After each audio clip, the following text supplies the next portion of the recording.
Olá, aqui é a Marci e no vídeo de hoje vou esclarecer as principais dúvidas sobre a transfusão sanguínea e os cuidados de enfermagem.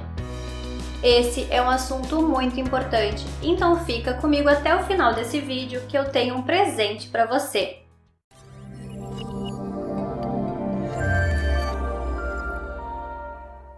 A transfusão é um ato médico de transferir hemocomponentes, ou seja, componentes do sangue, como o plasma sanguíneo, as plaquetas, hemácias e leucócitos, de um doador para o sistema circulatório de outra pessoa. Os bancos de sangue tomam diversos cuidados com a seleção e manipulação do sangue, exigindo uma série de exames dos doadores. Também testam a qualidade do material doado para evitar a transmissão de doenças como HIV, a hepatite e entre outras. Mas como é o processo de transfusão sanguínea?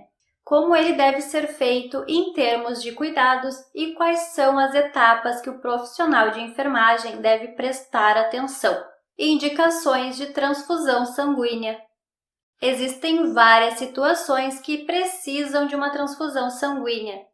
As mais comuns são grandes perdas de volumes de sangue devido a acidentes ou complicações cirúrgicas, mas existem outras razões também. Eritroblastose fetal, tratamento oncológico, necessidade de reposição de células ou de elementos necessários, como no caso da anemia. Tipos de transfusão sanguínea. Existem vários tipos de transfusão sanguínea dependendo da necessidade ou situação. Agendada. É realizado o agendamento com dia e local. Rotina. É comum para pacientes hospitalizados dentro de ambiente hospitalar. Urgência. É realizada até 3 horas após o pedido feito. Emergência. Quando o atraso na transfusão pode significar a diferença entre a vida e a morte do paciente. Aférese. Quando o sangue passa por um processo e somente um componente do sangue é retirado.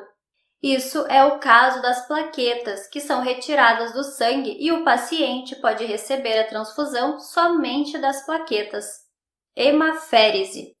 Ocorre quando são retiradas do sangue do paciente substâncias nocivas e o sangue retorna ao mesmo paciente. Transfusão autóloga. Um dos melhores tipos de transfusão, pois o próprio paciente doa sangue para ele mesmo, a ser recebido em um momento posterior, como por exemplo uma cirurgia, minimizando os riscos de intercorrências. A enfermagem tem participação ativa no processo de transfusão sanguínea. Portanto, é fundamental saber quais são os cuidados que devem ser tomados para que a transfusão sanguínea ocorra tranquilamente, sem consequências negativas ou reações adversas. Os cuidados de enfermagem podem ser divididos em 3 grupos: antes da transfusão, durante a transfusão e após a transfusão. Cuidados de enfermagem antes da transfusão. O primeiro cuidado deve ser garantir a assinatura do termo de consentimento pelo paciente ou familiar responsável. Afinal, esse é o termo legal para que o receptor aceite o sangue ou componentes sanguíneos. Depois, o profissional de enfermagem deve verificar a permeabilidade da função, do calibre do catéter, presença de infiltração e sinais de infecção. Também é preciso verificar obrigatoriamente a identificação do receptor, do rótulo da bolsa, dos dados da etiqueta de liberação e a validade do produto. Além disso, fazer a inspeção visual da bolsa, como a cor e a integridade e a temperatura por meio de dupla checagem, enfermeiro e técnico de enfermagem, para a segurança do receptor. Esses são procedimentos fundamentais e que devem sempre ser feitos. Outro cuidado é de aferir e anotar os sinais vitais do paciente. Cuidados durante a transfusão. Esse é o momento em que a atenção deve ser total, uma vez que durante a transfusão, alguns procedimentos devem ser realizados para que a transfusão ocorra tranquilamente. Reações adversas podem ocorrer, portanto, é fundamental seguir os passos atentamente e sempre observar o paciente. Confirmar novamente a identificação do receptor, comparando com a identificação na pulseira e o rótulo do insumo a ser infundido. Verificar 2 vezes o rótulo da bolsa de sangue ou derivado sanguíneo para ter certeza que o grupo e o tipo de fator RH estão de acordo com o registro de compatibilidade. Examinar o número e tipo de hemoderivado e conferir se o mesmo corresponde ao prontuário do paciente, lembrando sempre de chamar o paciente em voz alta pelo nome completo. Verificar se não há bolhas de ar na bolsa ou qualquer aspecto de alteração na cor ou na temperatura. Lembrando que a alteração de cor pode ser um sinal de hemólise e bolhas de ar podem indicar um crescimento bacteriano dentro da bolsa de sangue.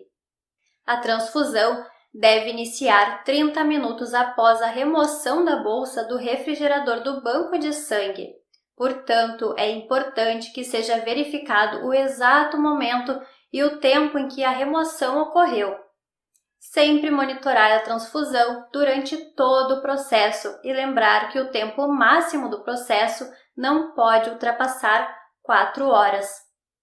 Permanecer ao lado do leito do paciente durante os 10 primeiros minutos de transfusão. Deve-se infundir a quantidade lentamente. Observar o paciente em relação às reações adversas durante a transfusão, sempre monitorando os sinais vitais em intervalos regulares e comparando com as medidas anteriores.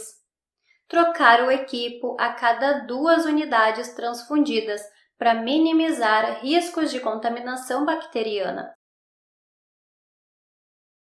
Se você já estagiou ou trabalhou em algum banco de sangue ou hemocentro e conhece algum outro tipo de cuidado de enfermagem, me conta aqui abaixo nos comentários.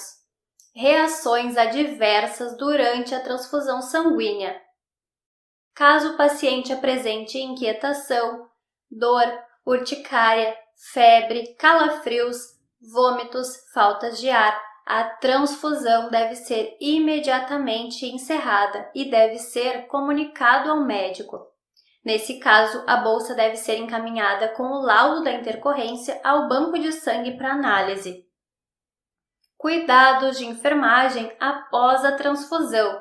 Após o término da transfusão, algumas medidas são importantes para garantir que o paciente fique bem.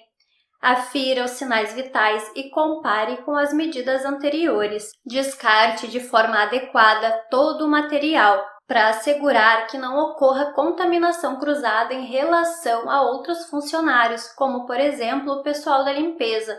A desinfecção e gerenciamento de resíduos deve ser feita sempre seguindo as normas de boas práticas da instituição de saúde e sempre documentados. Sempre registrar as atividades desenvolvidas pelo setor de hemoterapia, de forma a garantir possível rastreabilidade e, se necessário. Dessa forma, identifique do começo ao final do processo o profissional que fez o procedimento até o destino final, lembrando sempre de constar data, horário de início e término, origem e identificação das bolsas, descrição de reações adversas quando houver, juntamente com a atitude tomada. O paciente deve ser monitorizado por algumas horas após o procedimento de transfusão, para garantir que o procedimento não trouxe intercorrências e seu resultado foi positivo. A enfermagem participa ativamente do procedimento de transfusão, seja em clínicas ou em ambiente hospitalar. A checagem das bolsas deve ser feita com critério, sempre em dupla checagem, tanto pelo técnico de enfermagem como pelo enfermeiro, para que não ocorra erros nesse sentido. e é de extrema importância que o profissional de enfermagem esteja atento a todos os passos que devem tomar, observar se não há reações adversas e anotar todas as informações importantes antes, durante e após o procedimento, garantindo a sua eficácia. E para te ajudar nos seus estudos, eu preparei um e-book completo sobre o sangue, suas funções, tipos, doação e transfusão. E vou deixar o link aqui abaixo na descrição para você baixar gratuitamente. E só o que eu peço é que você deixe o seu like no vídeo e compartilhe para levar essas informações e ajudar o máximo de pessoas possíveis a adquirir mais conhecimento. E eu te espero no próximo vídeo. Até lá!